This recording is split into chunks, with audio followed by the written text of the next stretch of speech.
Ignited Minds Tutorials has recently released a comprehensive series of videos covering the topic of atomic structure in chemistry. For students of CBSE/Maharashtra State Board Class 11, as well as for aspirants preparing for IIT and NET exams. These videos aim to provide a thorough understanding of the atomic structure, including topics such as subatomic particles, atomic models, quantum mechanical model, electronic configuration, and the periodic table. The tutorials also offer problem-solving tips and tricks to help students excel in their exams. The series is designed by experienced educators and is structured to cover all the essential concepts and theories related to atomic structure. With detailed explanations, visual aids, and real-life examples, the videos aim to ignite the minds of students and inspire a love for the subject of chemistry. Whether you are a student of Class 11 or a competitive exam aspirant, these tutorials will serve as a valuable resource to enhance your knowledge and prepare you for success in your academic journey. Ignited Minds Tutorials is committed to providing high-quality education and empowering students to achieve their academic goals. The Atomic Structure series is just one example of their dedication to delivering top-notch content for the benefit of students across different educational boards and competitive exams.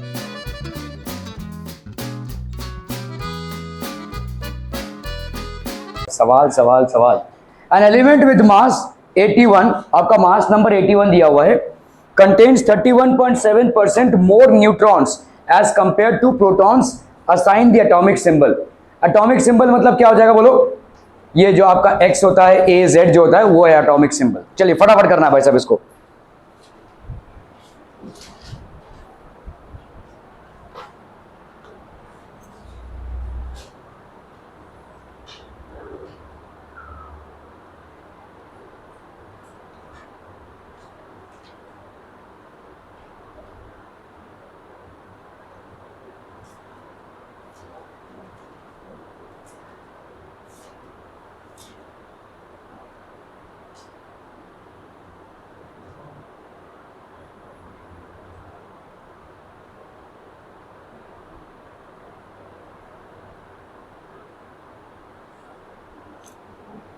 Done okay भाई साहब कैसे करेंगे इसको? देखो आपका मास number कितना दिया हुआ है यहाँ पे 81, ठीक है? तो एलिमेंट कंटेन्स मास नंबर 81 दिया हुआ है, ठीक है? तो let the number of protons हमने मान लिया P है. देखो मास नंबर होता क्या है? प्रोटॉन्स प्लस न्यूट्रॉन्स होता है, ठीक है? व्हाट इज मास नंबर बच्चा party? Mass number is nothing but protons plus neutrons, ठीक है? तो यहाँ पे आपको क्या दिया हुआ है? यहाँ पे आपको बच्चा पार्टी दिया हुआ है फाइंड द नंबर ऑफ, तो नंबर ऑफ न्यूट्रॉन्स आपको फाइंड करना है, ठीक है? ऐसा तो पहला आपका यहाँ पे न्यूट्रॉन्स को फाइंड करना है. In order to find the, देखो आपको क्या लिखना है यहाँ पे? Atomic symbol. एटॉमिक सिंबल क्या हो जाएगा? XAZ.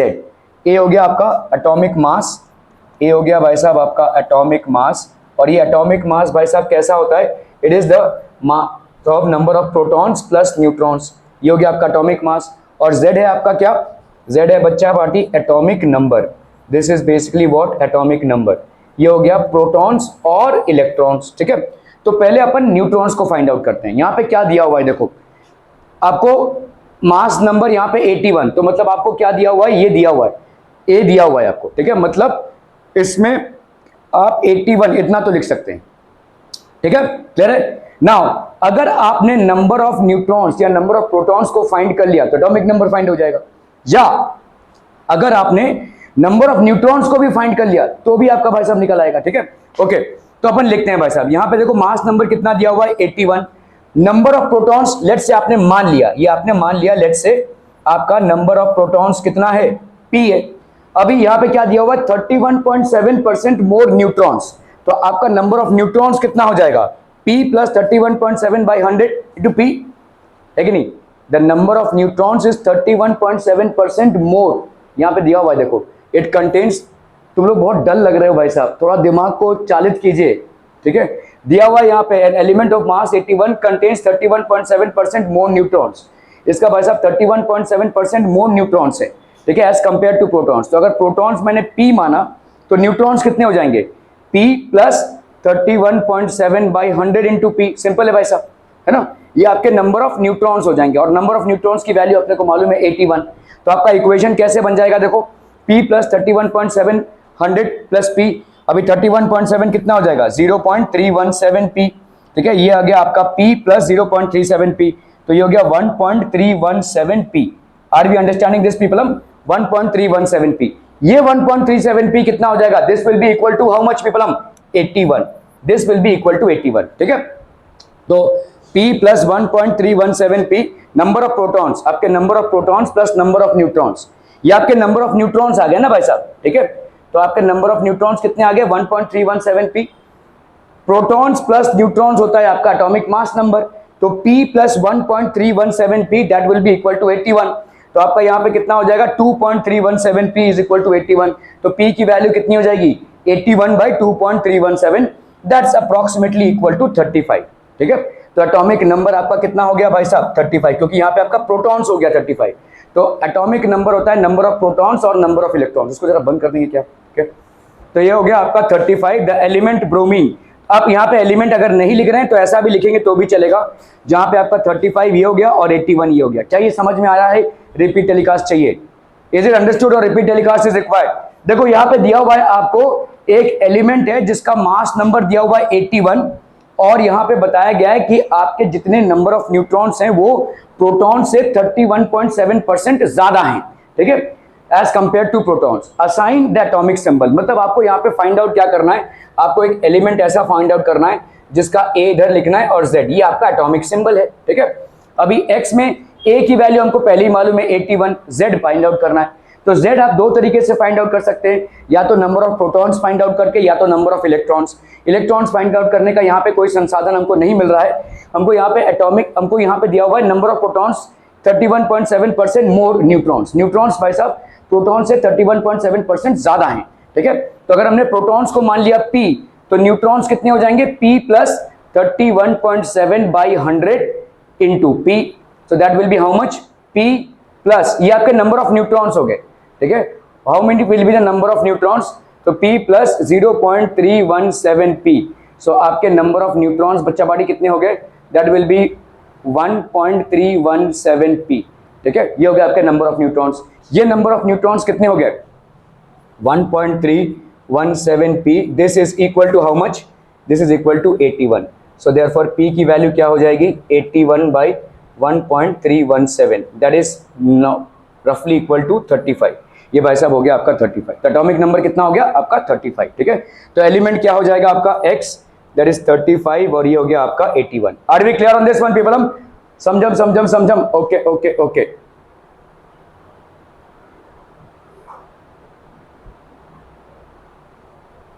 ओके, इसको कीजिए जरा फटाफट।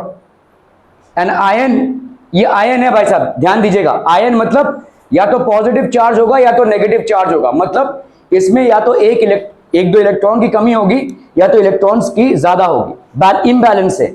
यहाँ पे आपका प्रोटॉन्स और इलेक्ट्रॉन्स बराबर नहीं है, इसको समझ लीजिए, ठीक है। An ion with mass number 37 possesses 1 unit of negative charge, मतलब यहाँ पे एक नेगेटिव चार्ज, मतलब एक इलेक्ट्रॉन प्रोटॉन से ज्यादा है, ठीक है। If the ion contains 11.1% more neutrons than the electrons, find the symbol of the ion. चलिए फटाफट कोशिश कीजिए भाई साहब। अब गए वो दिन जो सवाल आएंगे, अच्छा इसका एटॉमिक नंबर ये एटॉमिक मास है, बोलो बोलो आपका नंबर ऑफ प्रोटॉन्स कितना हो जाएगा, number of electrons, no, this is how you are going to get questions people. चलिए फटाफट फटाफट, क्विक क्विक।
हो गया done done done done. Ion है भाई साहब जिसका मास नंबर 37 दिया हुआ है। भाई साहब, ओ भाई साहब, अरे भाई साहब क्या कर रहे हैं? श्रुति मैडम क्या हो रहा है भाई साहब? सृष्टि मैडम बताइए, जल्दी बताइए। यहाँ पे कितना है? 37 है। क्या है? Atomic mass number. मतलब आप यहाँ पे ए को क्या लिख सकते हैं? 37। ठीक है। Ion contains 11.1% more neutrons than electrons, और यहाँ पे इलेक्ट्रॉन्स ऑलरेडी एक ज्यादा है। ठीक है, समझ में आ रहा है भाई साहब? ठीक है, तो लेट्स से आपने मान लिया कि number of electrons, let's say आपका इलेक्ट्रॉन्स आपका कितना हो गया? नंबर ऑफ इलेक्ट्रॉन्स इज ई मान लिया आपने, तो न्यूट्रॉन्स कितने हो जाएंगे? Number of neutrons. बच्चा पार्टी बोलना है, क्या क्या करेंगे? ई प्लस, बोला हाँ, ई प्लस 11.1 बाई 100 इंटू ई, है ना भाई साहब? ये हो जाएगा।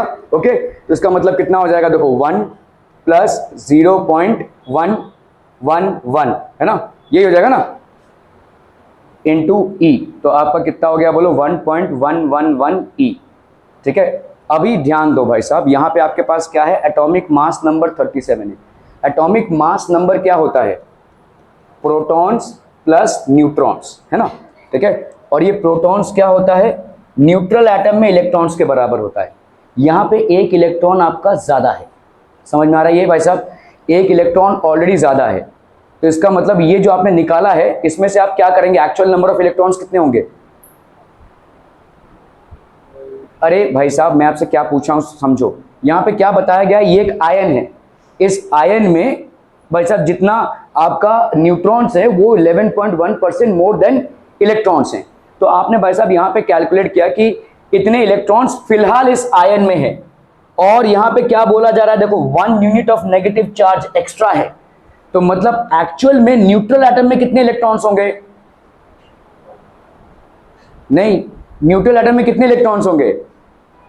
यहां पे जो आप कैलकुलेट कर रहे हैं भाई साहब, देखो if the ion contains, ion में 11% मोर न्यूट्रॉन्स हैं देन इलेक्ट्रॉन्स। आयन में ऑलरेडी एक इलेक्ट्रॉन ज्यादा है, और उस पे 11.1% ज्यादा आपका न्यूट्रॉन्स आ रहा है, तो एक्चुअल में न्यूट्रल एटम में कितने इलेक्ट्रॉन्स होंगे? अरे बाप रे बाप, क्यों नहीं समझ पा रहे हैं भाई साहब इसको? ये कैलकुलेशन समझ में आ रहा है? ये कैलकुलेशन किसका है? नंबर ऑफ इलेक्ट्रॉन्स का। किसका? न्यूट्रल एटम का कि आयन का? आयन का ना भाई साहब। देखो यहां पे इसी से तो कैलकुलेशन किया है आपने, इफ द आयन कंटेन्स, तो ये आयन का कैलकुलेशन है। आयन में आपका कितना है?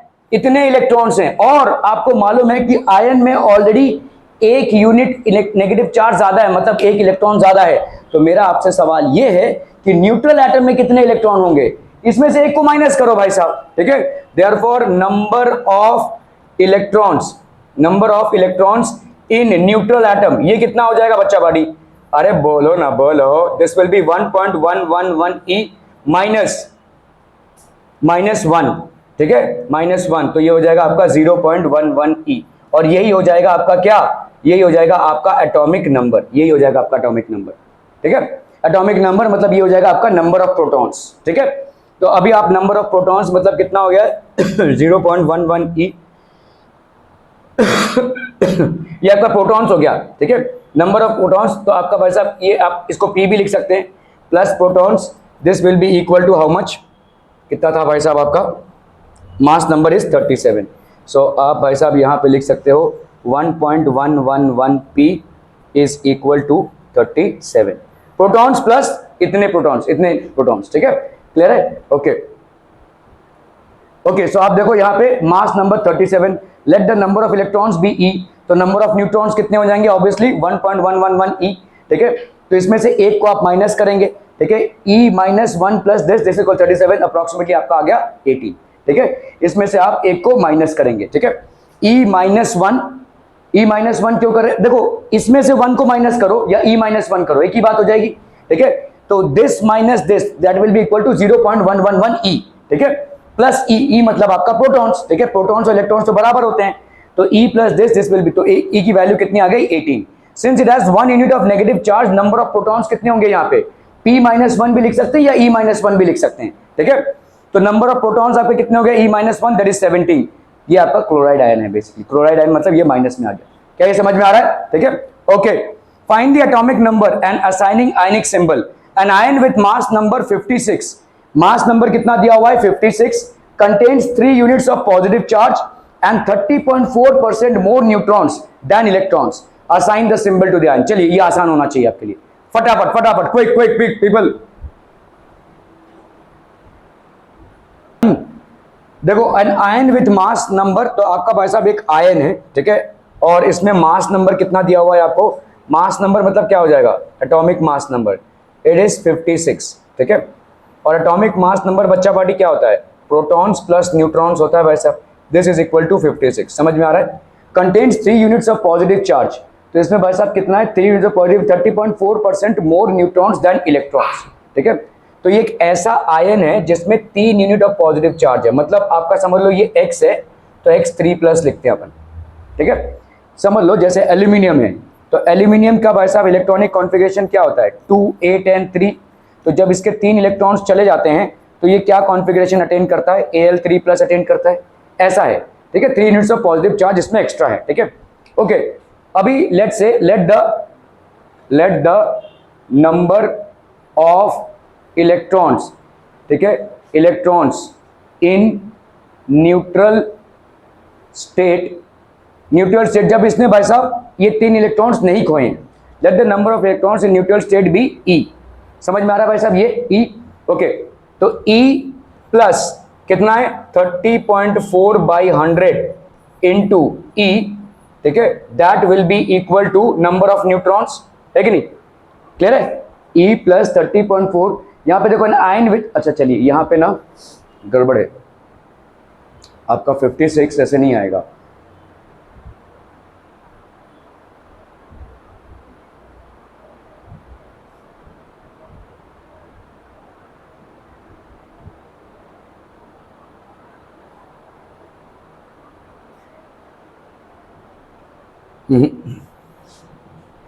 न्यूट्रल स्टेट नहीं बोलेंगे। Let the number of electrons in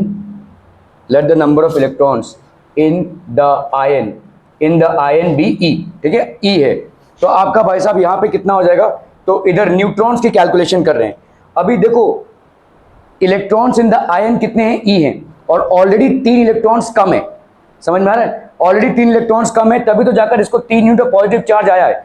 how is it that the atom has converted into an ion? यहाँ पे भाई साहब जैसे अपन देखते हैं एल्यूमिनियम का क्या बन जाता है? एल्यूमिनियम आयन जब वो 3 इलेक्ट्रॉन्स लूज करता है ना, तो इसमें से भी 3 इलेक्ट्रॉन्स गए होंगे, तभी तो जाकर ये आयन बना है, ठीक है। तो नंबर ऑफ न्यूट्रॉन्स क्या हो जाएगा? बोलो, नंबर ऑफ न्यूट्रॉन्स क्या हो जाएगा? दिस प्लस 3, इस पे 3 इलेक्ट्रॉन्स आपके ऐड होंगे, 3 इलेक्ट्रॉन्स भाई साहब आपके ऐड होंगे। Are we understanding this people? हम ठीक है, अभी फिलहाल ये है, लेकिन इसके 3 इलेक्ट्रॉन्स गए भी तो हैं, ठीक है, तो उनको अगर आप में ऐड करेंगे that will be equal to the number of neutrons. Okay, तो यहाँ पे कितना हो जाएगा बच्चा party? This will be E plus 3, sorry ये हो जाएगा आपका let the number of electrons भी ई प्लस, चलिए तो कितना हो गया भाई साहब आपका ई प्लस 0.304 ई प्लस 3 ई, तो कितना हो गया बोलो यहाँ पे? 4.304 ई, ठीक है, 4.304 ई।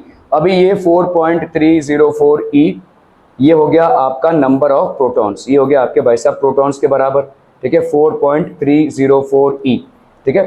तो अपन यहाँ पे क्या लिख सकते हैं? और प्रोटॉन्स किसके बराबर है भाई साहब? नंबर ऑफ इलेक्ट्रॉन्स के बराबर है, ठीक है। Late the number of electrons, तो नंबर ऑफ इलेक्ट्रॉन्स कितने थे आपके पास? 4 ई थे। देखो नहीं यार मैं गड़बड़ कर रहा हूँ, यहाँ पे कंफ्यूज हो रहा हूँ खुद ही, एक मिनट भाई साहब इसको देखना पड़ेगा।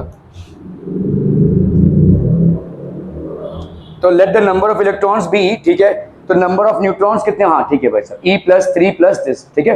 तो आपका देखो E plus 3 plus 1.304 that is equal to 56, ठीक है, 56 हो जाएगा। तो 2.304 ई आपका हो गया कितना? इसको हमने अगर इधर लिया, देखो नंबर ऑफ न्यूट्रॉन्स कितना हो गया? 1.304 ई। देखो यहाँ पे कितना दिया हुआ है? 30.4 मोर न्यूट्रॉन्स। तो अगर हमने नंबर ऑफ इलेक्ट्रॉन्स को ई माना तो आपका भाई साहब नंबर ऑफ न्यूट्रॉन्स कितना हो जाएगा? नंबर ऑफ न्यूट्रॉन्स, इसका कैलकुलेशन कैसे करेंगे भाई साहब? अरे बोलो ना बोलो भाई साहब। देखो let the number of electrons be E, ठीक है, तो आपका नंबर ऑफ न्यूट्रॉन्स कितना हो जाएगा? Number of neutrons that will be equal to E plus 30.4 by 100 into E. So that will be E plus 0.304 E. So that gives you how much? 1.304 E. ठीक है, clear है, समझ में आ रहा है ये? सो 1.304 ये हो गया आपका न्यूट्रॉन्स। ठीक है, अभी नंबर ऑफ न्यूट्रॉन्स कितने हो गए आपके? इतने हो गए, है ना? ओके, तो अभी ये नंबर ऑफ न्यूट्रॉन्स कितने होंगे? देखो यहां पे आपका 1.304 E, तो आपका एटॉमिक नंबर क्या होता है? What is atomic number? Atomic number is protons plus neutrons is equal to atomic mass number, I am sorry, atomic mass number. ठीक है, आपके नंबर ऑफ न्यूट्रॉन्स कितने हो गए? 1.304 E। मुझे बताइए नंबर ऑफ प्रोटॉन्स कितने हो जाएंगे? प्रोटॉन्स कितने हो जाएंगे? 3 इलेक्ट्रॉन्स ऑलरेडी गए हुए हैं इससे, तो अगर मैं बराबरी करूं तो उन 3 को ऐड करना पड़ेगा। ठीक है, तो आपके प्रोटॉन्स देखिए इलेक्ट्रॉन्स के बराबर हैं, है ना? तो पहले तो हमने लिख दिया भाई साहब इलेक्ट्रॉन्स प्लस 3 इलेक्ट्रॉन्स गए हुए हैं आपके। ठीक है, प्लस 1.304 ये हो गया आपका 56, ये आपका 3 है, इसको इधर लेकर जाएंगे तो ये कितना हो गया बोलो? 53। यहां पे हो गया आपका 2.304 E is equal to 53। So therefore E की वैल्यू क्या हो जाएगी? 53 अपॉन 2.304, अप्रोक्सीमेटली कितना हो गया भाई साहब आपका? 23। ठीक है, क्लियर है? ओके, सो अभी आपको भाई साहब यहाँ पे क्या आ गया? नंबर ऑफ इलेक्ट्रॉन्स हो गया 23। Are we clear on this one? ठीक है, assign the symbol to the ion. तो अभी सिंबल क्या हो जाएगा भाई साहब? देखो what will be the symbol? तो आपका भाई साहब यहाँ पे E प्लस 3 दैट इज 26, तो हम यहाँ पे क्या असाइन कर सकते हैं? आयरन। ठीक है, देखो इलेक्ट्रॉन्स नंबर 23 है, लेकिन इसमें से भाई साहब आपका 3 इलेक्ट्रॉन्स गया हुआ है, तो मतलब एक्चुअल एटॉमिक नंबर कितना होगा? 23 प्लस 3 दैट इज 26, तो ये हो गया इसका एटॉमिक नंबर। इतने प्रोटॉन्स भी हैं इसमें, और 56 तो इसका एटॉमिक मास नंबर है ही, और 3 इलेक्ट्रॉन्स गए हुए हैं इसलिए 3 प्लस चार्ज। ठीक है, ओके, ऑलराइट पीपल। अब हम आते हैं भाई साहब आइसोटोप्स, आइसोबार्स एंड आइसोटोन्स में। ठीक है, what are isotopes? Atoms with the same atomic number but different mass numbers are known as isotopes. तो ऐसे एटम्स जिनका एटॉमिक नंबर सेम है but different mass numbers, they are known as isotopes. For example यहाँ पे अगर हम देखते हैं क्या क्या है भाई साहब, आपका प्रोटियम है, ड्यूट्रियम है एंड ट्राइटियम है। So we have basically what? We have protium, deuterium and tritium. सो ये सारे आपके क्या हो जाएंगे भाई साहब? Isotopes. These are known as isotopes. सबका एटॉमिक नंबर 1 है, लेकिन एटॉमिक मास नंबर अगर आप देखोगे सबका अलग अलग है। ठीक है, atomic mass numbers are different. So atoms with the same atomic number but different mass numbers are known as isotopes. Atoms with same atomic number but different mass numbers are known as isotopes. ठीक है, okay, तो जैसे भाई साहब आप देखो यहाँ पे same atomic number with different mass numbers, protium हो गया, ये एक्चुअली हाइड्रोजन की स्पीशीज हैं। दीज आर ऑल हाइड्रोजन, लेकिन हाइड्रोजन के आइसोटोप्स हैं। ठीक है, ये हाइड्रोजन आइसोटोप्स हैं, these are hydrogen isotopes. Clear है, समझ में आ रहा है भाई साहब? ठीक है, okay, tritium, protium is the most abundant hydrogen isotope with N abundance of 99.98%। सबसे ज्यादा, मतलब आप हाइड्रोजन का कोई भी सैंपल लेंगे तो उसमें ये तीनों भी प्रेजेंट होंगे। Whenever you are taking an hydrogen sample all these 3 will be present. लेकिन सबसे ज्यादा सैंपलिंग किसकी होगी? प्रोटियम की। मतलब ये समझ लो हाइड्रोजन का सैंपल है और इसमें आपका 99.98% कौन प्रेजेंट होगा? प्रोटियम प्रेजेंट होगा। ठीक है, 99.98% प्रोटियम विल बी प्रेजेंट। इसीलिए हम मान लेते हैं कि हाइड्रोजन जो भी आप सैंपल करते हैं वो हम प्रोटियम को मानकर ही चलते हैं, हम ड्यूट्रियम या ट्राइटियम को नहीं लेते हैं। हालांकि हाइड्रोजन के किसी भी सैंपल में प्रोटियम भी रहेगा, ड्यूट्रियम भी रहेगा और ट्राइटियम भी रहेगा। ठीक है, protium, deuterium and tritium are 3 isotopes of hydrogen. What is the difference? The difference is their mass numbers. यहां पे कितने नंबर ऑफ न्यूट्रॉन्स हैं? अनुष्का, कितने नंबर ऑफ न्यूट्रॉन्स हैं? नहीं, न्यूट्रॉन्स है ही नहीं, इसमें न्यूट्रॉन्स ही नहीं है भाई साहब। एक प्रोटॉन है, एक इलेक्ट्रॉन है, कहानी खत्म। ठीक है, अनन्या, इसमें कितने न्यूट्रॉन्स हैं? 1, 2 - 1, इतने नंबर ऑफ न्यूट्रॉन्स है, और इसमें 2। मतलब यहां पे अगर आप देखोगे तो मास नंबर में 1, 2 और 3 का फर्क है, और अगर number of neutrons in protium 0, number of neutrons in deuterium 1 and number of neutrons in tritium 2। क्या ये समझ में आ रहा है? ठीक है, this is basically hydrogen isotopes. और हाइड्रोजन का हम इसी सैंपल को उठा लेते हैं। क्यों इसी को उठा लेते हैं? क्योंकि भाई साहब इसका क्या है? इसका कॉन्सेंट्रेशन सबसे ज्यादा है पूरे सैंपल में, यही 99% है। इनका हम क्या ही सैंपलिंग करें, तो इसीलिए हमने कोई भी हाइड्रोजन का सैंपल का हम इसी को मद्देनजर मानकर चलते हैं, ठीक है। Okay, with different mass numbers. Okay, tritium, protium is the most abundant hydrogen isotope, सबसे ज्यादा मिलने वाला hydrogen isotope with N abundance of कितना है 99.98%, ठीक है। तो ऑलमोस्ट पूरा सैंपल तो प्रोटियम का ही हो जाएगा भाई साहब, ठीक है। ओके, अभी हम आते हैं नाइट्रोजन पे। नाइट्रोजन के भी दो आइसोटोप्स अवेलेबल हैं, एक है 14.7 और एक है आपका 15.7, ठीक है। अगेन अगर आप देखोगे सेम एटॉमिक नंबर है। What do you mean by same atomic number? The number of protons and the number of electrons are the same.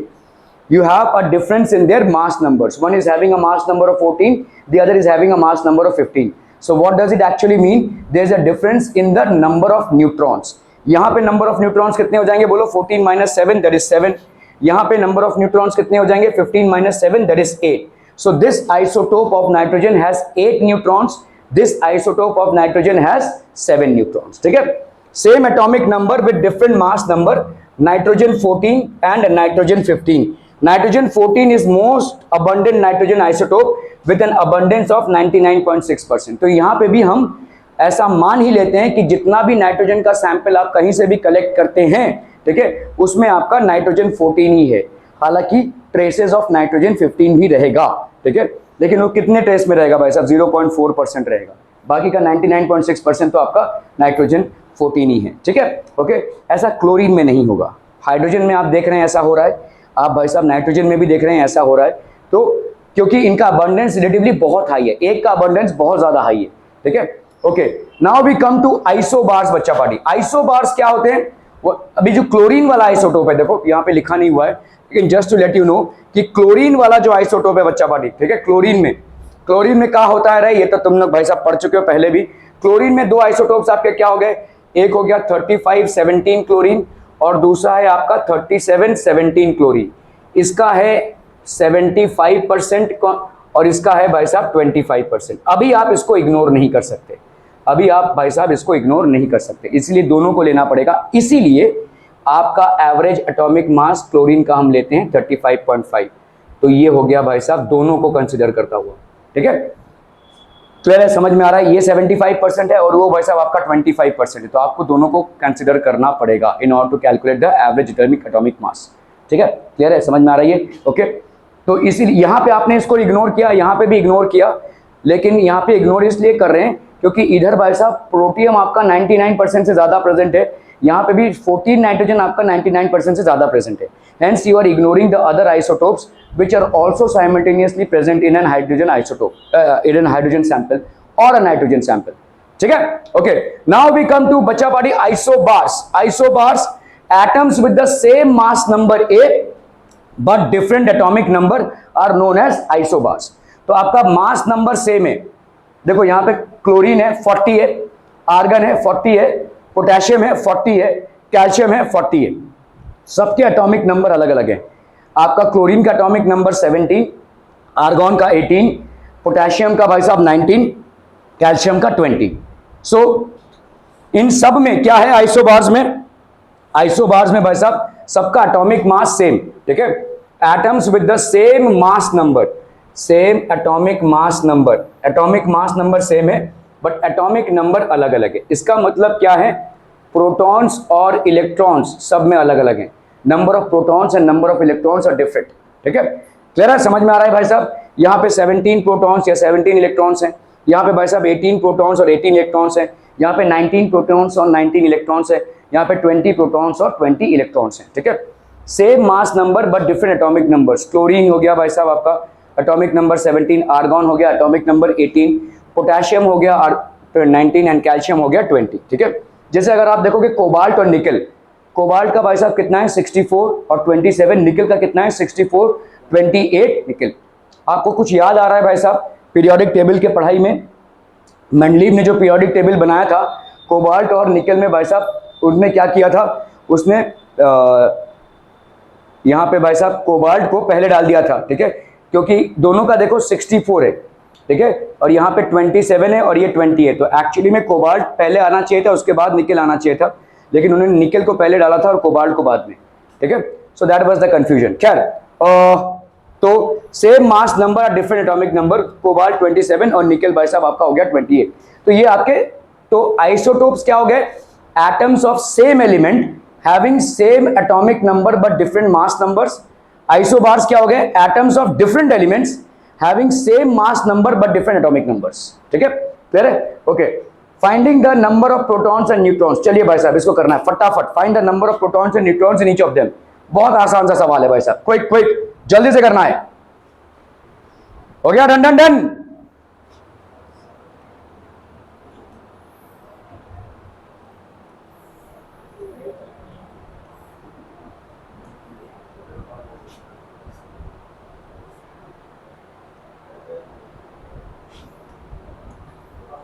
Okay, तो आप देख लो भाई साहब यहां पे क्या है? 40s है।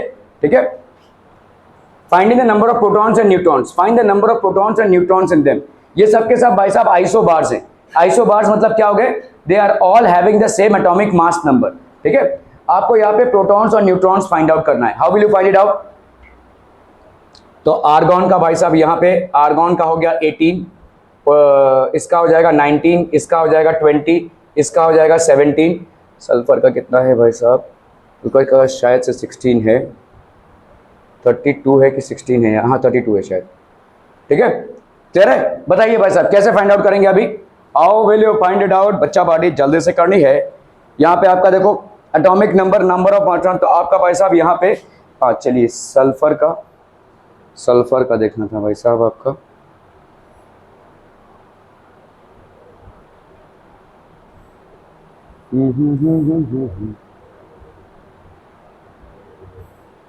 हाँ एटॉमिक नंबर आपका 16 है, सॉरी 16 है, 32 ले लिया था मैंने। ये आपका भाई साहब 16 है। ठीक है, एटॉमिक नंबर है भाई साहब 16।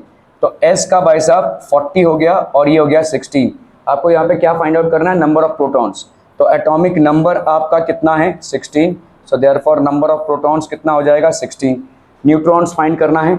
नंबर ऑफ न्यूट्रॉन्स कितना हो जाएगा? बोलो 40 minus 16 that is how much?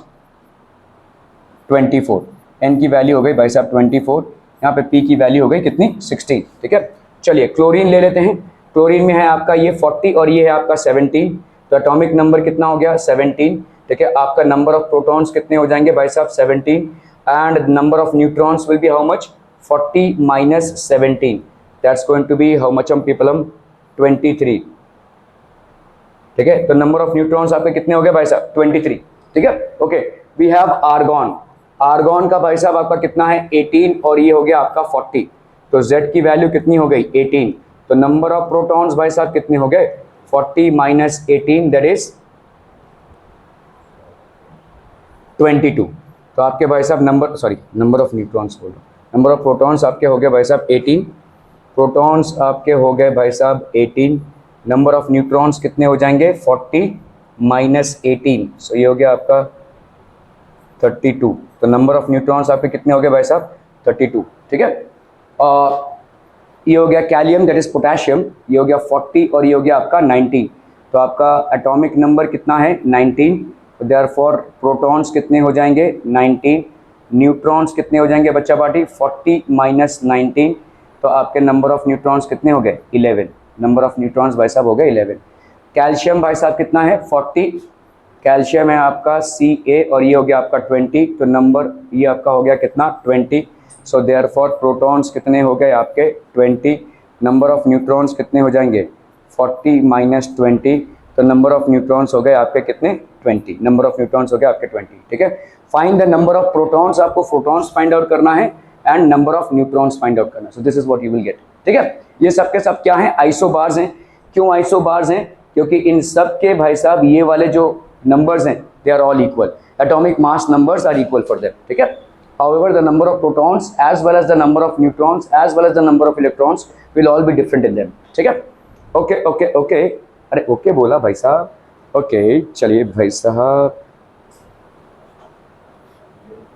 Okay atoms with the same number of neutrons but different number of protons are known as isotopes. तो जहां पे न्यूट्रॉन्स सेम है लेकिन प्रोटॉन्स अलग अलग हैं उनको अपन क्या बोलेंगे? आइसोटोप्स। फॉर एग्जांपल यहां पे देख लो भाई साहब, आपका ये एग्जांपल अगर आप लेते हैं, ठीक है, if this is the example that is taken, ठीक है, तो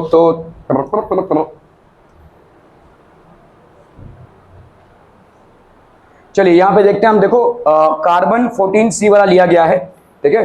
तो आपका 14 6C कार्बन है, 15 7 आपका नाइट्रोजन है, 16 8 आपका ऑक्सीजन है, ठीक है। ओके, अभी इसमें नंबर ऑफ न्यूट्रॉन्स कितने हो जाएंगे बोलो? 14 - 6 इसका नंबर ऑफ न्यूट्रॉन्स हो गया 8, 15 - 7 इसका नंबर ऑफ न्यूट्रॉन्स हो गया 8, 16 - 8 इसका नंबर ऑफ न्यूट्रॉन्स हो गया 8। तो ये सब के सब carbon, nitrogen and oxygen are what? Isotones. What are isotones बच्चा party? When number of neutrons are same, when number of neutrons in different elements are same, in different elements are same, ठीक है। यहाँ पे protons और electrons अलग अलग हैं, ठीक है। Number of protons and number of electrons are different. ये भाई साहब आपके क्या हैं? आर डिफरेंट है, but number of neutrons is same.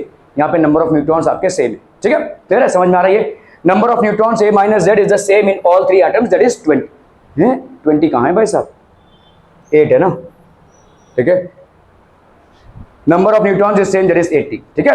Okay, चलिए भाई साहब, आपका आइसोडायफर्स क्या होते हैं? Species with different atomic number and mass number but same number of neutron excess. मतलब आपके जितने भी न्यूट्रॉन्स हैं, वो जो एक्सेस न्यूट्रॉन्स है वो सेम है, ठीक है। देखो न्यूक्लियस के अंदर क्या होता है? प्रोटॉन्स और न्यूट्रॉन्स होता है, ठीक है। जनरली प्रोटॉन्स और न्यूट्रॉन्स आपके बराबर होते हैं। अगर न्यूट्रॉन्स ज्यादा हैं प्रोटॉन से तो इसको अपन बोलते हैं न्यूट्रॉन एक्सेस। समझ में आ रहा है? तो न्यूट्रॉन एक्सेस क्या हो जाएगा आपका? ये आपका जो Z है, Z मतलब एटॉमिक नंबर है, ठीक है। एटॉमिक नंबर मतलब प्रोटॉन्स, तो number of neutrons minus number of protons, ये हो जाएगा आपका न्यूट्रॉन एक्सेस, ठीक है। N1 - Z1 is equal to N2 - Z2। इसको अपन क्या बोलेंगे? आइसोडायफर्स। व्हाट आर दीज बच्चा पार्टी? आइसोडायफर्स आर व्हाट, ठीक है। यहाँ पे आपके डिफरेंट एटॉमिक नंबर हैं एंड मास नंबर्स हैं। Species with different atomic number and mass number but same number of neutron excess, ठीक है। न्यूट्रॉन का जो एक्सेस है वो आपका सेम है, ठीक है। Okay, N1 and N2 are number of neutrons in element 1 and 2 respectively, and Z1 and Z2 are atomic number of element 1 and 2 respectively, ठीक है। जैसे यहां पे देखो आपका एग्जांपल दिया हुआ है 13 6C and 15 7N, ठीक है। 13 6C है भाई साहब और 15 7N हो गया। तो आपका यहाँ पे नंबर ऑफ न्यूट्रॉन्स कितना हो जाएगा? इसमें नंबर ऑफ न्यूट्रॉन्स बताइए कितना हो जाएगा? 13 - 6 कितना हो गया बोलो? यहाँ पे 7, और यहाँ पे नंबर ऑफ न्यूट्रॉन्स कितना हो गया? 15 - 7 दैट इज 8। अभी यहाँ पे नंबर ऑफ प्रोटॉन्स कितना है? 6। तो आपका न्यूट्रॉन एक्सेस कितना हुआ? 7 - 6 दैट इज 1। यहाँ पे आपका नंबर ऑफ प्रोटॉन्स कितना है? 7, और नंबर ऑफ न्यूट्रॉन्स कितने? 8। तो न्यूट्रॉन एक्सेस कितना हो गया? 1। तो देखो ये वाला 1 और ये वाला 1 बराबर है, which means N1 - Z1 is equal to N2 - Z2। ये हो जाएगा आपका आइसोडायफर्स। These are known as isodiaphers। तो 13 6C and 15 7N, तो आपका देखो न्यूट्रॉन एक्सेस कितना होगा? यहाँ पे 7 - 6 1 और यहाँ पे 8 - 7 1। तो न्यूट्रॉन एक्सेस कितना हो गया आपका? 1। So these are known as isodiaphers, ठीक है। न्यूट्रॉन एक्सेस जिनका बराबर हो। Isotones versus isodiaphers, species having the same number of neutrons. Isotones क्या है? न्यूट्रॉन सेम है but different number of protons, आपके प्रोटॉन्स अलग अलग है। और यहाँ पे स्पीशीज में न्यूट्रॉन्स और प्रोटॉन्स दोनों भी अलग अलग हैं, लेकिन न्यूट्रॉन एक्सेस सेम है, ठीक है। Species having different number of neutrons but same number of neutron excess, ठीक है। न्यूट्रॉन्स और प्रोटॉन्स दोनों भी अलग अलग हैं, लेकिन न्यूट्रॉन एक्सेस दोनों में सेम है। एक्सेस जो है न्यूट्रॉन वो दोनों में भी सेम है। सो N1 - Z1, तो इसको हम बोलेंगे आइसोडायफर्स। आइसोटोन्स कौन हो जाएंगे? Species having the same number of neutrons but different number of protons, ठीक है। यहाँ पे N1 और N2 भाई साहब बराबर हो जाएगी। ओके, इनमें से कौन से आइसोडायफर्स होंगे भाई साहब? चलिए फटाफट करना भाई साहब, क्विक क्विक क्विक, जल्दी से करनी है।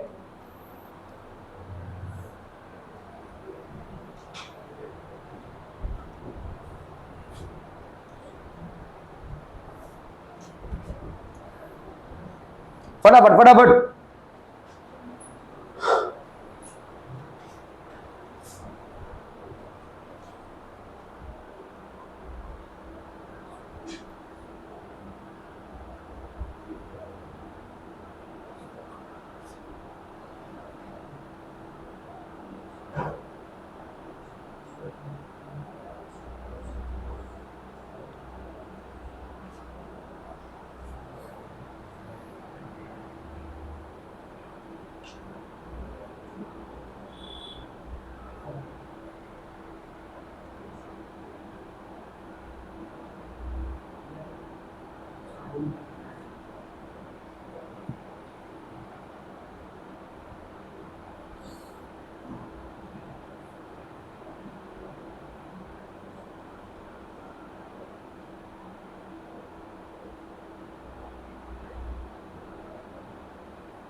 डन हो गया भाई साहब। Which among the following are isodiaphers? Isodiaphers मतलब क्या है?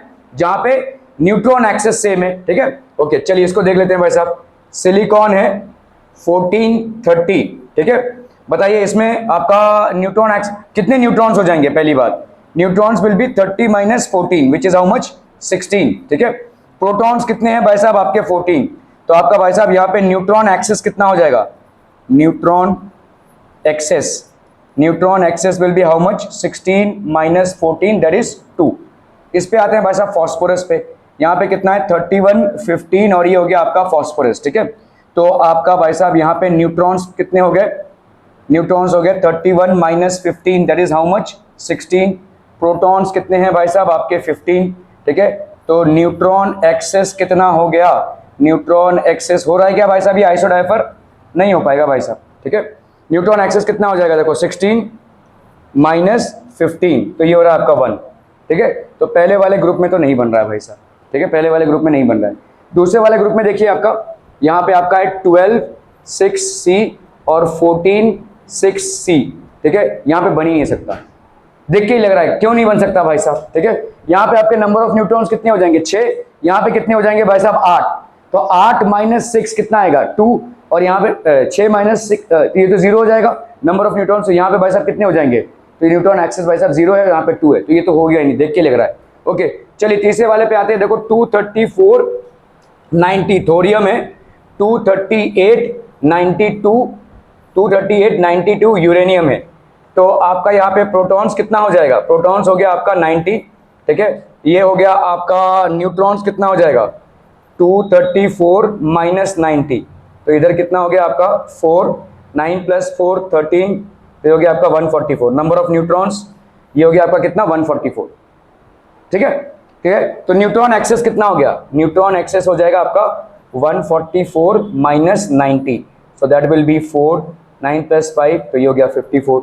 यहाँ पे बोलो आपका प्रोटॉन्स ये हो गया 92 और न्यूट्रॉन एक्सेस कितना हो जाएगा? 238 minus 92, so that will B 8 से 2 गया आपका 6, 9 प्लस 4 हो गया 13। तो आपका भाई साहब यहाँ पे 146 हो गया आपका न्यूट्रॉन्स। न्यूट्रॉन एक्सेस कितना हो जाएगा बोलो?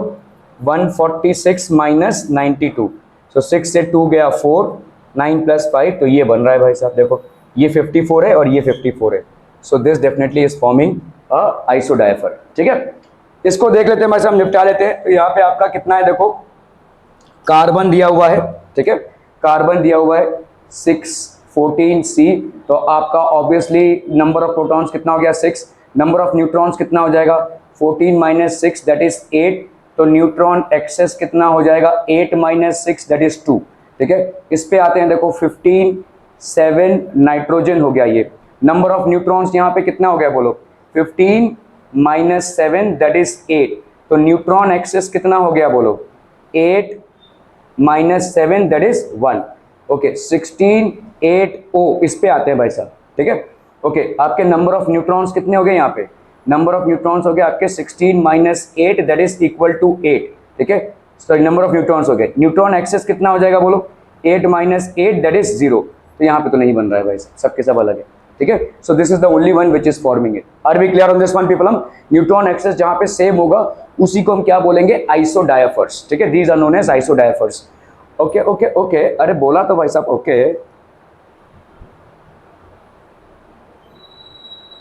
ठीक है। So for isodiaphers C is the correct answer. Okay अभी हम आइसो इलेक्ट्रॉनिक, आइसो इलेक्ट्रॉनिक मतलब क्या होता है, देखो आइसो मतलब होता है सेम और इलेक्ट्रॉनिक मतलब हो गया आपके इलेक्ट्रॉन्स, जहां पे आपके नंबर ऑफ इलेक्ट्रॉन्स सेम हो। जरूरी नहीं है कि ये आयन्स ही एटम्स ही हो, आयन्स भी हो सकते हैं, ठीक है। Species having same number of electrons in them, ठीक है, same number of electrons. For example देखो यहाँ पे कैसे ये हो रहा है, how is it that these are the same species, ठीक है, species having the same number of electrons in them. Let's look at this people, ठीक है, having the same number of electrons in them, ऐसे species को अपन क्या बोलेंगे, iso electronic. For example जैसे यहाँ पे देखिए आपका N3- है, कितने इलेक्ट्रॉन्स हो गए देखो, जो आपका नाइट्रोजन होता है उसमें कितने होते हैं भाई साहब, आपका आपने अभी देखा 14 7 ये होता है आपका नाइट्रोजन। इससे अगर इसको ये बनना है तो इसने कितने इलेक्ट्रॉन्स गेन किए हैं, 3 इलेक्ट्रॉन्स गेन किए। मतलब पहले इसके पास कितने इलेक्ट्रॉन्स थे, सोचती कितने इलेक्ट्रॉन्स थे, 7 इलेक्ट्रॉन्स थे, 3 इलेक्ट्रॉन्स इसने गेन किए, तो इसके पास कितने इलेक्ट्रॉन्स, अभी टोटल इलेक्ट्रॉन्स कितने हैं 10, ठीक है, 10 इलेक्ट्रॉन्स हैं, ठीक है। ओके चलिए भाई साहब O2- में आते हैं। O2- ऑक्सीजन आपका क्या होता है, देखो 16 8 ये होता है ऑक्सीजन, मतलब इसके पास कितने इलेक्ट्रॉन्स हैं 8, ठीक है, और कितने इसने गेन किए 2, तो यहां पे कितने इलेक्ट्रॉन्स हो गए भाई साहब, total electrons here is how much 10 electrons, ठीक है, क्लियर है। अभी आपका आता है भाई साहब फ्लोरीन, फ्लोरीन और यहां पे एक नेगेटिव, मतलब इसने एक इलेक्ट्रॉन गेन किया है। फ्लोरीन का इलेक्ट्रॉनिक कॉन्फ़िगरेशन देख लो भाई साहब, फ्लोरीन कितना है आपका है भाई साहब यहाँ पे कितना है भाई साहब आपका 7, ठीक है, इसके 7 इलेक्ट्रॉन्स होते हैं, तो हाँ 9 है, सॉरी 2 + 7 9, टोटल 9 इलेक्ट्रॉन्स है भाई साहब आपके, 9 इलेक्ट्रॉन्स है, तो इसने कितने एक गेन किया हुआ है ऑब्वियसली, तो यहाँ पे कितना हो जाएगा, टोटल इलेक्ट्रॉन्स आपका भाई साहब हो गया कितना 10 इलेक्ट्रॉन्स, ठीक है। ओके मैग्नीशियम, मैग्नीशियम 2+ है भाई साहब, मैग्नीशियम के कितने इलेक्ट्रॉन्स होते हैं 12, ठीक है, मैग्नीशियम भाई साहब इसका इलेक्ट्रॉनिक कॉन्फ़िगरेशन देखेंगे तो 24 12 2 होता है, तो 12 इलेक्ट्रॉन्स होते हैं, तो 12 इलेक्ट्रॉन्स, तो अभी कितने इलेक्ट्रॉन्स हो जाएंगे, मतलब 2 इलेक्ट्रॉन्स गए इसके, तभी तो इसका 2 पॉजिटिव चार्ज आया है, तो total electrons now is equal to 10। तो अगर आप देखोगे ये सारे जितने भी आयन्स हैं इनमें नंबर ऑफ इलेक्ट्रॉन्स सेम है and hence they are isoelectronic, ठीक है। सो स्पीशीज, ऐसे स्पीशीज जहां पे सेम नंबर ऑफ इलेक्ट्रॉन्स होते हैं उनको अपन क्या बोलते हैं, they are known as isoelectronic, they are known as isoelectronic, ठीक है। Okay so in isoelectronic species more the positive charge on the species smaller is the size, ये भी ध्यान रखो भाई साहब, ठीक है, जितना ज्यादा पॉजिटिव चार्ज होगा उतना स्मॉलर साइज हो जाएगा। क्यों, देखो यहां पे आपका पॉजिटिव चार्ज किसका, ये इसका स्मॉलर साइज हो जाएगा, क्यों, क्योंकि अभी आपका क्या हो रहा है, what is happening, the centrally positive charge nucleus is more than the electrons, electron से ज्यादा प्रोटॉन्स हैं, तो भाई साहब क्या हो जाएगा, प्रोटॉन्स कहां पे लोकेटेड है, न्यूक्लियस में, तो न्यूक्लियस खींचेगी, ठीक है। भाई साहब आपके देखो यहां पे एटॉमिक स्ट्रक्चर कैसा होता है, जो ठीक है,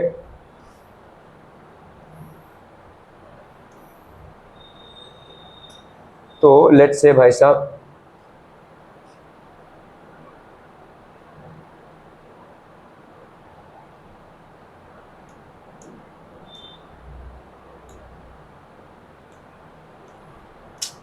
यार चलो छोड़ो, यहां पे देखो आपका न्यूक्लियस है, अभी न्यूक्लियस इन सब पे फोर्स डाल रहा है, न्यूक्लियस भाई साहब इन सब पे फोर्स डाल रहा है कि नहीं, तो जैसे जैसे न्यूक्लियस का चार्ज बढ़ता जाएगा वैसे वैसे ये फोर्स भी बढ़ता जाएगा, और ये फोर्स अगर बढ़ता जाएगा तो साइज रिड्यूस होती जाएगी, जितना पॉजिटिव चार्ज न्यूक्लियस पे बढ़ेगा उतना वो एक्सेस है इलेक्ट्रॉन से, न्यूट्रलिटी से उतना वो एक्सेस है, उतना ही आपका चार्ज भाई साहब, उतना ही आपका साइज डिक्रीज होता जाएगा।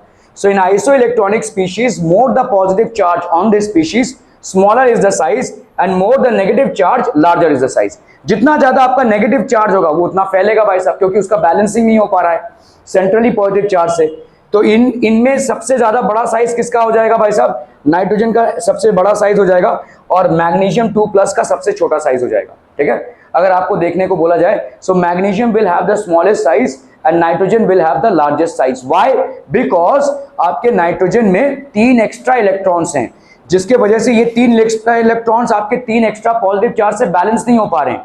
तो ये भाई साहब थोड़े से बंजारे टाइप के रहेंगे, छूटने के टाइप के रहेंगे। ठीक है, और ये वाले में तो भाई साहब सारे इलेक्ट्रॉन्स बैलेंस हो जा रहे हैं, उल्टे भाई साहब आपका पॉजिटिव चार्ज ज्यादा है, तो ये कंडेंस्ड साइज हो जाएगा। So in isoelectronic species the additional information is the more the positive charge increases the lesser will be the size, the more the negative charge increases the more will be the size. ठीक है, clear है? ये एक additional information हो गया भाई साहब। ठीक है, पिक आउट द आइसोइलेक्ट्रॉनिक। चलिए फटाक से भाई साहब, एकदम फटाक से ये करना है, जल्दी से करनी है ये।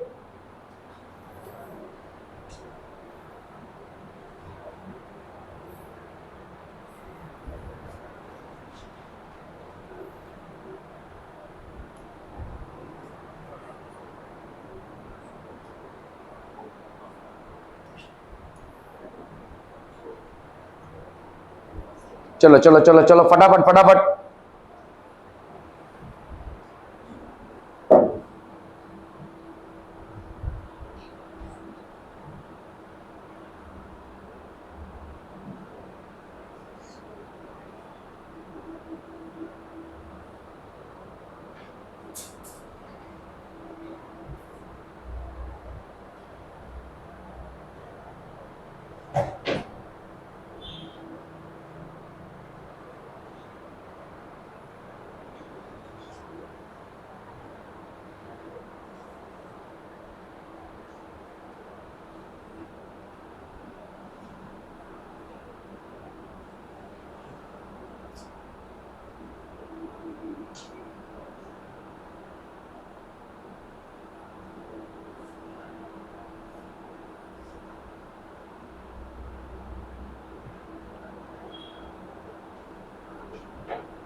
Done done done.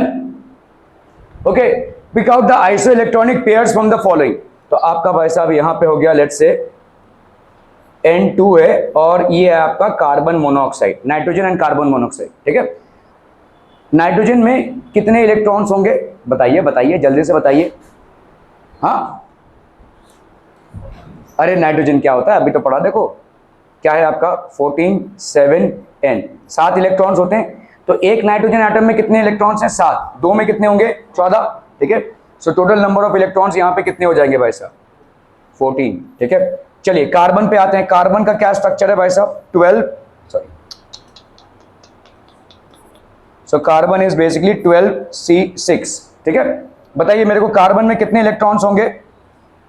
6। ठीक है, चलिए 6। ठीक है, ऑक्सीजन का स्ट्रक्चर बताइए। यहाँ पे हो गया आपका 18, ये हो गया 6। कितने इलेक्ट्रॉन्स हो गए बोलो? 8 इलेक्ट्रॉन्स इसके हो गए। तो इसके कितने हो जाएंगे? 8 + 6 14। दोनों का मिलाकर भाई साहब कार्बन और ऑक्सीजन के इलेक्ट्रॉन्स मिलाकर देखेंगे तो कितने हो गए? 14। Are they isoelectronic? Answer is yes. ठीक है, चलिए O2+ पे आते हैं। ठीक है, O2+, ध्यान दो यहाँ पे 8 इलेक्ट्रॉन्स हैं। 2+ कब होगा? जब इसके 2 इलेक्ट्रॉन्स चले जाएंगे। तो O2+ में भाई साहब कितने इलेक्ट्रॉन्स हो जाएंगे? 6 इलेक्ट्रॉन्स हो जाएंगे, है ना। कार्बन मोनोऑक्साइड में आपने कितने देखे भाई साहब? 14 इलेक्ट्रॉन्स हैं। Are they isoelectronic? No. ठीक है, इसमें 14 इलेक्ट्रॉन्स अभी तो देखा हमने, और यहाँ पे 6, तो आइसो इलेक्ट्रॉनिक तो ये नहीं हुए। ठीक है, चलिए आते हैं अभी हम कार्बन मोनोऑक्साइड और ठीक है, ये साइनाइड आयन है बेसिकली, ठीक है। तो C और N और ये एक माइनस है, ठीक है। चलिए, कार्बन का अपने को मालूम है कितने इलेक्ट्रॉन्स हैं भाई साहब आपके 6। नाइट्रोजन के कितने इलेक्ट्रॉन्स है बोलो? नाइट्रोजन के 7 इलेक्ट्रॉन्स है, प्लस यहाँ पे 1 इलेक्ट्रॉन, तो 6 plus 7 plus 1 electron, 7 plus 1 8, 8 plus 6 14। तो कितने हो गए भाई साहब आपके साइनाइड आयन के कितने हो गए? 14 इलेक्ट्रॉन्स। कार्बन मोनोऑक्साइड के भाई साहब कितने हो गए? 14 electrons. Are they isoelectronics? Answer is yes, ठीक है, ओके। चलिए आते हैं यहाँ पे हम O2 माइनस में, ठीक है। O2 माइनस, O का भाई साहब आपने देखा यहाँ पे 8 और 16। नॉर्मल न्यूट्रल एटम जो ऑक्सीजन का होता है उसमें कितने इलेक्ट्रॉन्स होते हैं? 8। अभी यहाँ पे माइनस है, एक माइनस है, तो 2 एटम्स ऑफ ऑक्सीजन के कितने हो जाएंगे?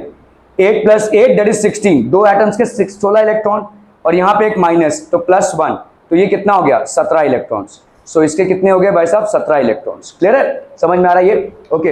अब आते हैं भाई साहब आपके सोडियम पे। सोडियम का इलेक्ट्रॉनिक कॉन्फ़िगरेशन क्या है भाई साहब आपका? Na1123। तो आपका 2 8 और 1 है, एक इलेक्ट्रॉन गया भाई साहब, तो कितना बचा? तो ये 10। क्या ये आइसो इलेक्ट्रॉनिक हैं? तो answer is no, they are not isoelectronic, ठीक है। सो ये दोनों आपके आइसो इलेक्ट्रॉनिक हो गए, but these are not isoelectronic. Are we clear on this one people? Okay okay okay.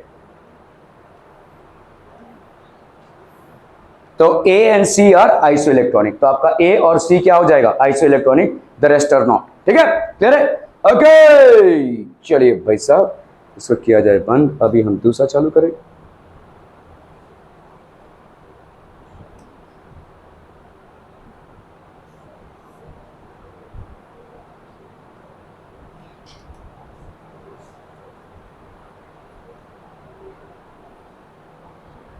Okay, सो बच्चा पार्टी, अभी तक अपन ने क्या क्या कवर कर लिया है? देखो, whatever we have studied, आपने डाल्टन्स एटॉमिक थियरी देखी, ठीक है, what and how Dalton's atomic theory is applicable, ठीक है। उसमें जो पोस्टुलेट्स अभी भी वैलिड हैं और जो नहीं वैलिड हैं वो हो गया आपका। डिस्कवरी ऑफ सब एटॉमिक पार्टिकल्स, ये हमने देखा, ठीक है। थॉमसन्स एटॉमिक मॉडल, ये भी देखा। रदरफोर्ड का एटॉमिक मॉडल, रदरफोर्ड का मॉडल ये भी देखा हमने भाई साहब। Atomic number and mass number, ठीक है। आइसोटोप्स, आइसोबार्स, ठीक है, ये सारे चीजें हमने देखी हुई हैं। अभी हम देखेंगे developments leading to Bohr's model of an atom. तो हमने रदरफोर्ड का मॉडल देखा। रदरफोर्ड के मॉडल में ड्रॉबैक क्या था? Anyone? Stability. Why stability was a drawback? Because according to Maxwell, any moving charge particle in an electric field will continuously emit radiations, lose energy and ultimately fall into the nucleus. Hence this constant circular path around the nucleus is not maintainable. ये भाई साहब क्या हो जाएगा? एक spiral path में आप आकर सीधा न्यूक्लियस में गिरेंगे।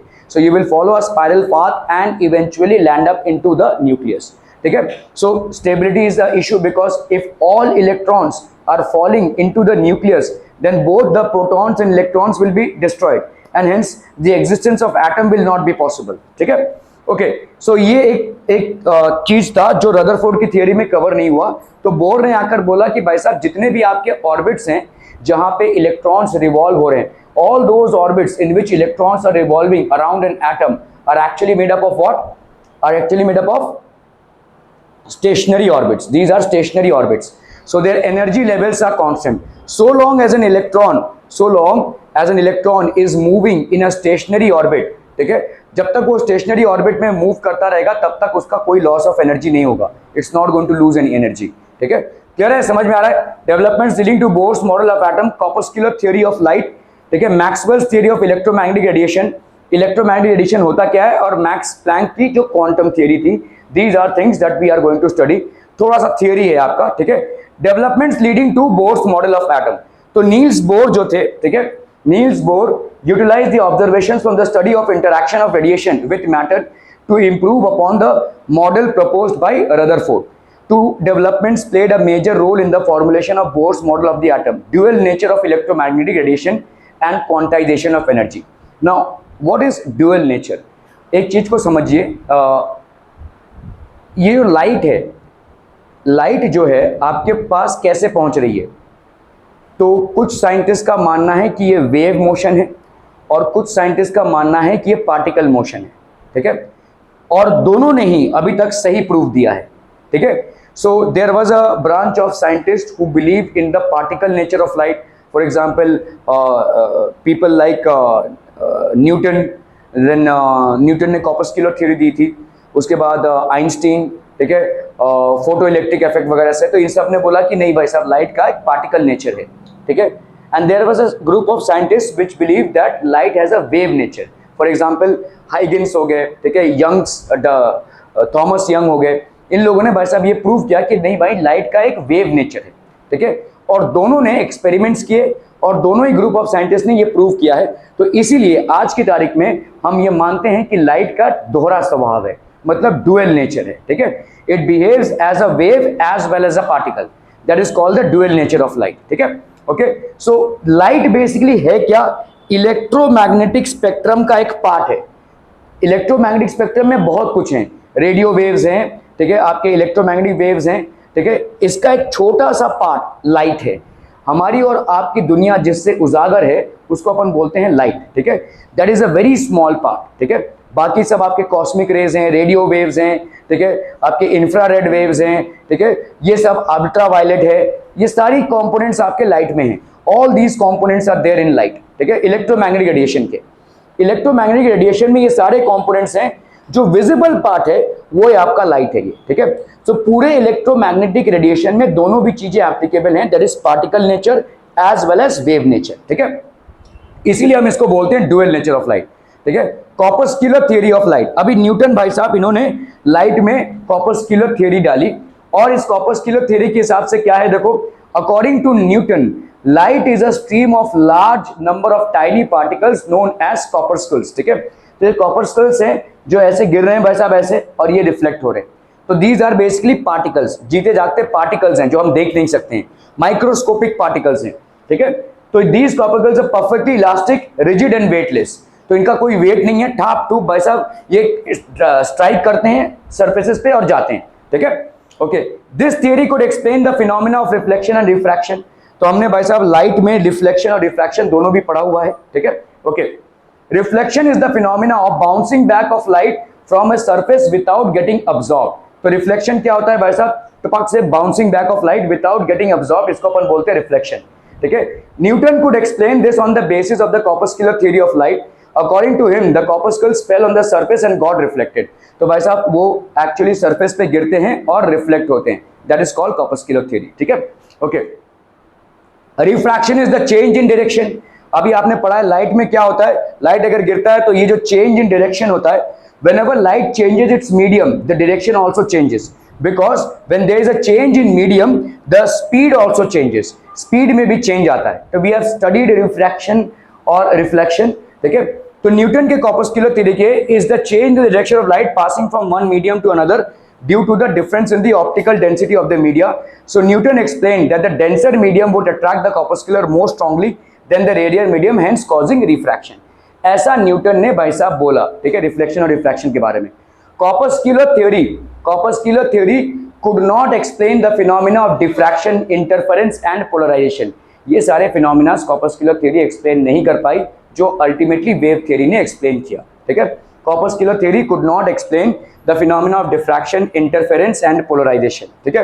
Wave nature of electromagnetic radiation, James Maxwell gave the first comprehensive explanation about an interaction between charged bodies and the behavior of electric and magnetic field, ठीक है। तो मैक्सवेल ने क्या बोला कि इलेक्ट्रोमैग्नेटिक रेडिएशन जो है वो दो चीजों से बना हुआ है, ठीक है। It is actually made up of two things, ठीक है।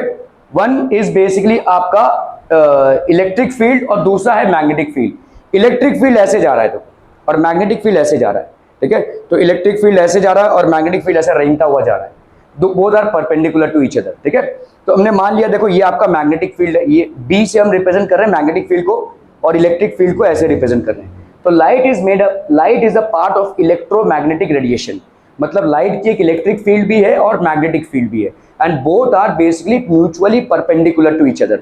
दोनों भी आपके म्यूचुअली परपेंडिकुलर है, ठीक है। और ये समझ लो लाइट इस डायरेक्शन में जा रही है तो इलेक्ट्रिक फील्ड ऐसे जा रहा है और मैग्नेटिक फील्ड ऐसे जा रहा है, ठीक है। सो दिस इज बेसिकली, और ये आपका डायरेक्शन ऑफ प्रोपोगेशन है। Magnetic field is in this direction रेंगता हुआ, और इसके परपेंडिकुलर आपका भाई साहब है क्या, इलेक्ट्रिक फील्ड। तो this is basically an electromagnetic wave. Light is also a part of electromagnetic wave. When electrically charged particles are accelerated alternating electric and magnetic fields are produced and transmitted. तो ऐसे आपके alternating electric और magnetic fields produce होते हैं और transmit होते हैं। These fields are transmitted in the form of waves known as electromagnetic waves और इलेक्ट्रोमैग्नेटिक रेडिएशन। तो इनको अपन क्या बोलेंगे, इलेक्ट्रोमैग्नेटिक वेव्स और इलेक्ट्रोमैग्नेटिक रेडिएशन। क्या क्या है भाई साहब प्रॉपर्टीज इलेक्ट्रोमैग्नेटिक वेव्स की? The electric and magnetic field components oscillate perpendicular to each other, मतलब वाइब्रेशन हो रहा है। देखो इलेक्ट्रिक फील्ड का ऐसे वाइब्रेशन हो रहा है, मैग्नेटिक फील्ड का ऐसे वाइब्रेशन हो रहा है। So their vibrations are basically what, perpendicular to each other. तो आपका इलेक्ट्रिक फील्ड का ऐसे वाइब्रेशन हो रहा है, मैग्नेटिक फील्ड का ऐसे, ठीक है। So the electric and magnetic field components oscillate perpendicular to each other as well as perpendicular to the direction of propagation of wave. Wave इस डायरेक्शन में जा रहा है, तो डायरेक्शन इलेक्ट्रिक फील्ड और मैग्नेटिक फील्ड ये तीनों भी आपस में परपेंडिकुलर है। एक z एक्सिस पे है, एक x एक्सिस पे है और एक y एक्सिस पे, ठीक है, ठीक है। So one is on the x axis, one is on the y axis and one is on the z axis. The electric and the magnetic field components oscillate perpendicular to each other as well as perpendicular to the direction of propagation of the wave. Electromagnetic waves do not require a medium and can travel in vacuum. ये ऐसे waves हैं जिनको भाई साहब medium की जरूरत नहीं है। आपने देखो पढ़ा हुआ है साउंड वेव्स को मीडियम की जरूरत होती है, ठीक है। मैं बोल रहा हूं, आप सुन पा रहे हैं क्योंकि मेरे और आपके दरमियान एयर है। एयर के पार्टिकल्स जो है तो ऐसे ऑसिलेट करते हुए कंप्रेशंस और रेरिफ्रैक्शंस बनाते हैं जो आपके कानों तक पहुंचते हैं। अगर आपके और मेरे दरमियान वैक्यूम कर दिया जाए then you will not be able to hear me, ठीक है। अगर मैंने एक वैक्यूम ग्लास यहाँ पे डाल दिया, उसके अंदर अगर वैक्यूम है और आप और मैं एक दूसरे को सुन नहीं पाएंगे, we will not be able to hear each other, ठीक है, because there is no medium now। तो मीडियम के डिस्टर्बेंस से साउंड प्रोपोगेट होता है, ठीक है। So in order for sound to propagate it will require a medium, ठीक है। लेकिन यहाँ पे इलेक्ट्रोमैग्नेटिक वेव के लिए कोई मीडियम की जरूरत नहीं है, ठीक है। इलेक्ट्रोमैग्नेटिक वेव जैसे भाई साहब देखो सन कितना दूर है, हमको सनलाइट मिल रहा है, मीडियम तो एटमॉस्फेयर है, मतलब वो तो कुछ ही किलोमीटर तक है, उसके बियॉन्ड तो भाई साहब स्पेस है, एम्प्टी स्पेस है, वैक्यूम है, और हमको सन का रेज मिल रहा है। तो it means that electromagnetic waves can travel through vacuum, they would not need any medium particles for their propagation, ठीक है, ओके। तो ये electromagnetic waves do not require a medium and can travel in vacuum. अभी भाई साहब जो भी waves होते हैं जब उनके बारे में हम पढ़ते हैं तो बहुत सारे कैरेक्टरिस्टिक्स को भी हमको पढ़ना पड़ता है, और इन कैरेक्टरिस्टिक्स को भाई साहब हम आगे वाले क्लास में पढ़ेंगे। Thank you so much.